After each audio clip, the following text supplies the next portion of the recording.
Bonjour, nouvelle saison dans le Club des ingénieux. En sixième année, cette année, nos équipes sont toutes en forme. On a 17 équipes pour le début de la saison. On en aura peut-être quelques autres qui vont se joindre à nous. Et c'est la preuve que dans plusieurs régions de notre belle grande région, il y a des personnes qui s'intéressent à la connaissance générale et aux cultures générales, en général, évidemment. Alors, les équipes en forme aujourd'hui, Sacré-Cœur B de Rouyn-Noranda avec Franck. Bonjour Franck. Bonjour. Bonjour Émile. Bonjour. Bonjour Mohamed. Bonjour. Et bonjour Bianca. Bonjour. Vous êtes en forme? Oui. Oui, tant mieux. Vous allez jouer avec nos amis de Saint-Thomas-d'Aquin-Berry avec Félix. Bonjour Félix. Salut. Bonjour Amy Rose. Bonjour. Et bonjour Erika. Bonjour. Et vous avez amené un fantôme avec vous. Fait que c'est lui qui affrontera Bianca dans les vis-à-vis. Ah, ça va être épouvantable. Franck, c'est toi qui choisis le premier parmi les sections suivantes. Jeux d'hiver, DIVERS. Musique, santé, sécurité, littérature, proverbes, géométrie ou animaux. Proverbe. Proverbes, parfait. Ce sont des collectifs. Donc, on a essayé nos manettes, tout fonctionne bien. Allons-y, complétez le proverbe. L'argent n'a pas pour Mohamed. D'odeur. D'odeur, c'est bon. Deuxième question. Le temps, c'est de... Pour Félix? L'argent. L'argent, oui. On aime l'argent de ce temps-là, mais pas maintenant. Quand le chat n'est pas là, les souris... Mohamed? Danse. Danse, c'est bon. Et il n'y a pas de fumée sans... Franck? Feu. Feu, c'est bon aussi. Félix, est-ce qu'on parle de géométrie, animaux, jeux d'hiver, musique, santé, sécurité ou littérature? Animaux. Oui. Alors, animaux, ce sont des collectives. Première question. Quel animal se défend en arrosant son agresseur pour Amy Rose? La moufette. Oui. D'un liquide malodorant, c'est la moufette, on peut dire la bête puante, et les Européens appellent ça un sconce. Troisième. Quel animal marche de côté? Félix? Le crabe. Oui, le crabe, exactement. Troisième. Quel grand vautour vit dans les Andes et en Californie? Félix? L'aigle royal. Non. Réplique pour Mohamed? Le condor. Le condor, exactement. L'aigle royal est plus dans le nord. Puis c'est pas un vautour, un aigle. 4. Le goglu. Est-il une variété de souris pour Mohamed? Le canard. Non. Moins 10 d'oiseaux ou de reptiles. Pour Félix? L'oiseau. C'est un oiseau, effectivement, qui n'est pas dans la famille des canards du tout, en passant.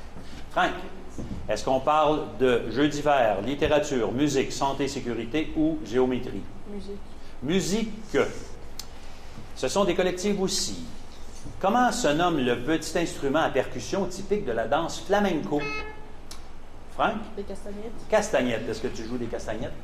Non. Non? OK. Ça va venir. 3. En chant. Quelle est la voix la plus élevée chez la... oui, Félix? Ténor. Moins 10. Chez la femme. Pour Mohamed? Soprano. Soprano. C'est bon. 3. Dans un saxophone. Comment se nomme la languette de bois dont les vibrations produisent des sons? Franck? La tige. Non, c'est pas la tige. Félix? La caisse de résonance. Non plus. C'est à l'autre bout. C'est une hanche. A-N-C-H-E, non pas hanche avec un H. Et 4. De quel instrument de musique jouait particulièrement Frédéric Chopin? Franck? Le piano. Le piano, c'est bon. Félix, est-ce qu'on parle de jeux d'hiver, de santé et sécurité, de littérature ou de géométrie? Géométrie. Allons-y avec des anagrammes. Vous avez des papiers, des crayons. Alors, voici les premières séries de lettres. Émile, dans la main qui tient ton papier, tu devrais aussi tenir ta manette, ça va aller bien. A, E, E, C, G, L, N, R, T. Franck. Rectangle. Rectangle, c'est bon. Prochain. E, accent grave. E, H, P, R, S. Franck. Sphère. Sphère, c'est bon. Le prochain. A, E, O, G, L, N, S.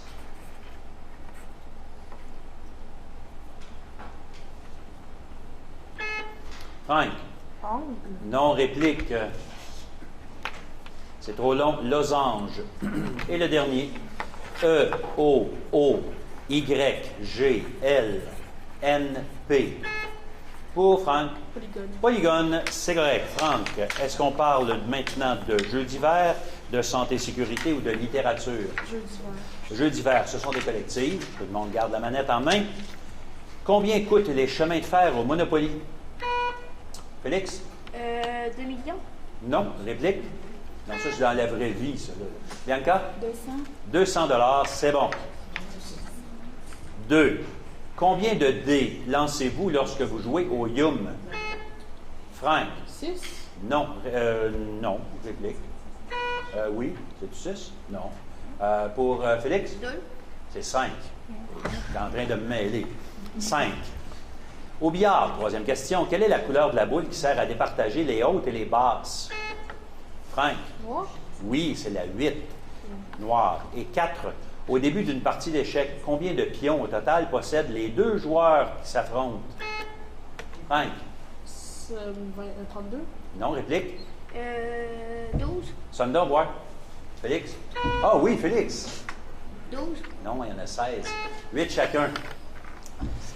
Félix, est-ce qu'on parle de littérature ou de santé-sécurité? Santé sécurité. Alors, ce sont des vis-à-vis. C'est Franck et Félix vont s'affronter pour la première question. Première question pour Félix et Franck. En santé-sécurité, quand peut-on se lever dans l'autobus scolaire? Félix? Quand il est arrêté. Exactement. J'aurais dit jamais, mais c'est sûr que quand il est arrêté, c'est correct. Donc, Émy-Rose et Émile, deuxième question. Quelle position doit-on adopter pour soulever un objet lourd afin d'éviter de se blesser au dos?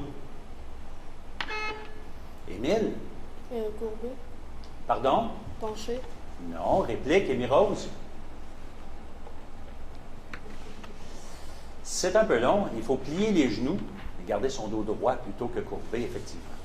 Erika et Mohamed pour la troisième question. Que dois-tu faire si... Oui? Non?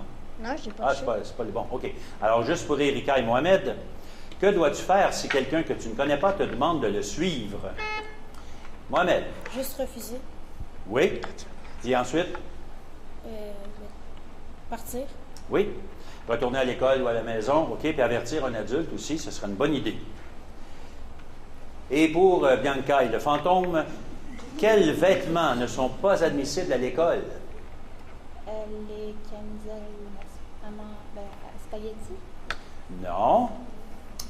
En fait, ça pourrait être ça aussi dans certaines écoles, c'est comme ça, mais c'est surtout les vêtements qui font la promotion de la violence, entre autres. Fait que ça, on n'en veut pas nulle part, ça c'est sûr. Il nous reste un seul thème pour ce bloc, et on parle de littérature. Tout le monde joue, et c'est une identification par indice. Alors, je vous donne 40 points si vous l'avez au premier indice. Fabuliste, né le 8 juillet 1621 à Château-Thierry, et mort le 13 avril 1695 à Paris. Franck? Jean de La Fontaine. Oui, monsieur. Alors, bravo pour 40 points. On aurait pu dire ses fables sont connues à travers le monde entier. Ses fables se terminent presque toujours par une morale. Et il utilisait des animaux comme personnages. Donc, c'était effectivement Jean de La Fontaine pour 40 points. Félicitations. Et on va continuer le deuxième bloc avec Félix, qui choisit parmi les thèmes suivants. Français, couleur, métier, monument historique, petits et grands, dans le ciel ou sport? Dans le ciel. Dans le ciel, ce sont des collectives. Alors, tout le monde joue. Première question. Quelle est la quatrième planète du système solaire? Elle est appelée aussi la planète rouge. Pour Félix? Mars. Mars. C'est bon. Deuxième question. Quelle est l'étoile du système solaire qui est une étoile de type naine jaune? Félix? Le soleil? Le Soleil. Est-ce que tu connais beaucoup d'étoiles dans notre système solaire? Pas trop. Pas trop, non, il y en a juste une, et c'est le Soleil, effectivement. Troisième question. Comment se nomme le phénomène lumineux caractérisé par des voiles extrêmement colorés dans le ciel nocturne? Pour Émy-Rose? Les aurores boréales. Aurores, qui sont polaires dans les pôles, mais pour nous, c'est boréal parce qu'on est au nord, et il y a des aurores, on dit aurore, tout simplement, polaire, ça serait une bonne affaire. Alors, il y a beaucoup de vert plus que d'autres couleurs dans ça. Quatrième, d'un diamètre 9 fois supérieur à celui de la Terre et très connu pour ses anneaux, quelle est la... Félix? Saturne? Oui, quelle est la 6e planète tournant autour du Soleil? C'est Saturne, effectivement. Alors, le pointage, tout à l'heure, ça donnait 70 en faveur de Berry et 200 pour Sacré-Cœur de Rouyn-Noranda. C'était le premier bloc. Alors là, on continue pour le deuxième bloc. Franck, est-ce qu'on choisit sport, petit et grand, couleur, métier, monument historique ou français? Couleur. Allons-y avec couleur. C'est encore un vis-à-vis. Félix et Franck, pour vous deux, seulement la première question.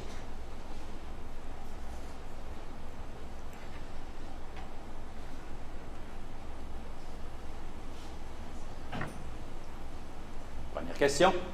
Quelle est la couleur de la pureté? Félix? Vert. Non, réplique. Euh, Franck? Vas-y. blanc. Blanc. C'est bon. Pour Émile et Amy Rose. Quelle est la couleur du chat associé au malheur? Émile? Noir. Oui, c'est bon. Noir. Mohamed et Erika. Quelle est l'expression qui dit que quand on se force à rire, on dit rire? Jaune. Mohamed, attends que je te nomme, des fois, je pourrais être... Oui, c'est jaune. C'est bon. Et Bianca et le fantôme. Quelle était la couleur du Coca-Cola à l'origine? Bleu. Non, il n'était pas bleu. C'était super appétissant, il était vert. Oui, c'est ça. En fait, c'est un médicament dans ce temps-là et ça a été un peu modifié. Félix, est-ce qu'on parle de métier, de monument historique, de français, de sport ou petit et grand? Sport. Sport. Alors, c'est une association. On va vous distribuer une feuille à chaque équipe et vous devez pardon, associer l'équipe de hockey à la ville qu'elle représente. Alors, voilà. Alors, vous écrivez votre nom d'équipe, bien sûr, en bas, et votre ville, et vous faites des lignes pour rejoindre les équipes et les villes.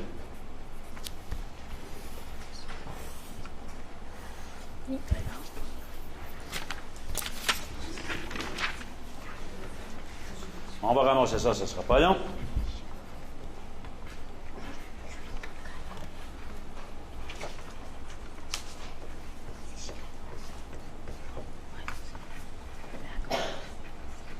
Il vous reste 3 secondes. 2. Tout le monde a terminé. On remet les feuilles à Mélanie. Alors, le premier en haut, c'était le Canadien de quelle ville? Montréal. OK, les Blackhawks Chicago. de... Chicago. Et les Bruins de... Wisconsin. Et je te dis, hein? Il y en a qui connaissent ça. C'est bon. Alors, on va calculer les points. On va les additionner à ceux que vous avez déjà ramassés. Franck, est-ce qu'on parle de petit et grand? De métier, monument historique ou français? Monument historique. Monument historique, c'est collectif. On y va avec une série collective. Première question, tout le monde joue. La Tour Eiffel se trouve dans quel... Émile? France. Oui. Dans quel pays et non pas dans quelle ville? Félicitations. France, c'est bon. Deuxième question. Dans quelle ville se trouve la tour du CN? Félix? Toronto. Toronto. C'est bon. Troisième. Dans quel pays se trouvent les pyramides? Oui, Franck? Égypte. Oui, parce qu'il y en a partout, mais c'est celle-là qu'on cherchait exactement, les grandes pyramides de Khéops et de Képhren. 4. Dans quel pays se trouve la Grande Muraille? Franck? La Chine. En Chine, c'est bon. Félix? Métier, petit et grand ou français? Petit et grand. Oui, ce sont des collectives. On y va. Complètement entouré par la ville de Rome, quel est le plus petit pays au monde? Franck? Le Vatican. Vatican, c'est bon. 2. Situé dans l'hémisphère sud, quel est le plus petit continent? Félix? L'Océanie. Oui. 3e, situé dans le nord de l'Afrique, quel est le plus grand désert au monde? Franck?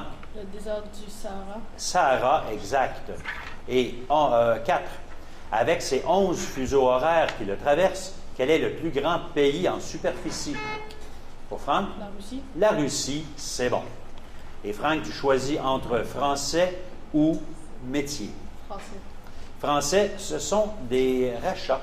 Alors, le rachat, je pose une question à Franck. S'il y a une bonne réponse, c'est 20 points. S'il n'y a pas de bonne réponse, quelqu'un de son équipe peut le racheter.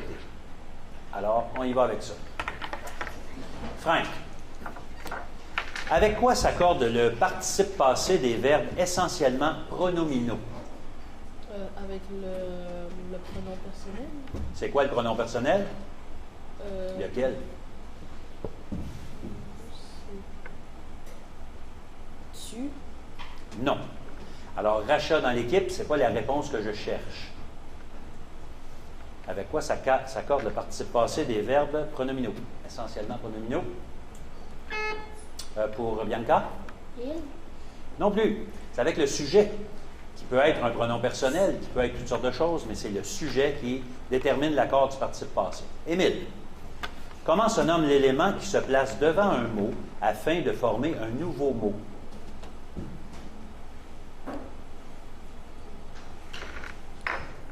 Réponse. Adjectif. C'est pas un adjectif. Réplique pour Franck. Préfixe. Un préfixe, c'est bon pour 10 points. Mohamed, comment appelle-t-on un nom qui désigne un groupe de personnes, d'animaux ou de choses? Un nom commun? Non, c'est pas le nom commun. Rachat. Franck? Un groupe du nom. Non, c'est un nom collectif. Il englobe beaucoup d'éléments. Bianca, à quel mode est le verbe qui suit immédiatement une préposition? Le participe passé? Non, ce n'est pas le participe. Franck? Le passé. Non plus. C'est l'infinitif. OK? Il me demande de... Qu'est-ce qui suit le verbe? C'est, parce que de, c'est une préposition, de parler. Parler est à l'infinitif. On va voir Félix et l'équipe de Berry. Félix, pour 20 points, comment nomme-t-on un mot ou groupe de mots qui précise le nom? Vas-y. Adjectif. Non. Rachat dans l'équipe? C'est un complément du nom. Ou un complément ou un déterminant. Pour Émirose, quelle sorte de verbe est utilisé pour former les temps composés des autres verbes? Un verbe à l'infinitif? Non. Rachat? Le verbe avoir et le verbe être sont des auxiliaires. C'est ça qu'on cherchait, auxiliaires. Et pour Erika, comment nomme-t-on le signe placé sous la lettre C pour en adoucir la sonorité? Cédille? Cédille, c'est bon pour 20 points. Et pour n'importe quel des trois joueurs, parce que là, je m'adresse au fantôme qui ne peut pas répondre, à quel mode est le verbe qui laisse entendre qu'un ordre est donné? Pour Félix? Impératif. Impératif, c'est bon pour 10 points. Félix, c'est toi qui choisis. Oui, c'est ça, on me dit que l'association, tout à l'heure, les deux équipes avaient 30 points, mais vous le saviez déjà. Parfait. On va faire un chassé-croisé parce que c'est le dernier thème de cette partie. Un chassé-croisé et on va parler de métier. Alors, Frank, c'est toi qui affrontes le fantôme. OK, je vois que tu trembles de peur. Alors, métier. Frank, comment nomme-t-on la personne dont le métier est de naturaliser ou d'empailler des animaux morts? L'empailleur. Oui, il y a un autre terme pour ça aussi, on peut dire. Quoi? Taxidermiste. Taxidermiste, oui, c'est bon. Mais empailleur, c'est correct. C'est bon pour 10 points. Émile et Erika. Comment se nomme la personne qui réussit à parler sans remuer les lèvres en laissant croire que sa voix sort de la bouche d'un mannequin qu'il manipule? Émile? Marionnettiste? Ce n'est pas un marionnettiste. Un Pour muet? Erika, pardon? Un muet? Non, c'est pas un muet, c'est un ventriloque. Loque, ça veut dire parler. Il parle du ventre. Donc, ses lèvres ne bougent presque pas. Ventriloque. Là, il fait semblant que c'est sa marionnette qui parle. Mohamed et Émirose. Dans quel domaine travaille un cheminot? Mohamed? Pour réparer les cheminées? Non. Émirose? Il travaille dans des cheminées? Non. Il travaille dans les chemins de fer. Chemin, cheminot, ok, comme ça. Donc, chemin de fer. Et pour Bianca et Félix, dans la Rome antique, quel mot désignait les combattants de l'arène? Félix? Les combattants. Non, pas comme ça qu'on les appelait. Bianca? Les Gaulois. Il y avait des Gaulois aussi, il y avait du monde qui affrontait des lions. Là. Ce sont des gladiateurs. C'est ça qu'on cherche. Et pendant qu'on se préparait, avant que l'émission commence, on a posé à nos joueurs une question par écrit. C'est la question des jardins. Alors, la question était la suivante. Ils ont répondu par écrit, puis la correction s'est faite. On va déterminer combien ils ont eu. Au supermarché, nous devons obligatoirement utiliser des sacs de plastique pour transporter nos achats. Vrai ou faux? Et la réponse était, vous avez dit quoi? Faux. Faux, évidemment. Et on a donné quoi pour 40 points pour Sacré-Cœur et 30 points. Donc, tout le monde a eu la bonne réponse pour Berry. Ce qui va nous donner un total de...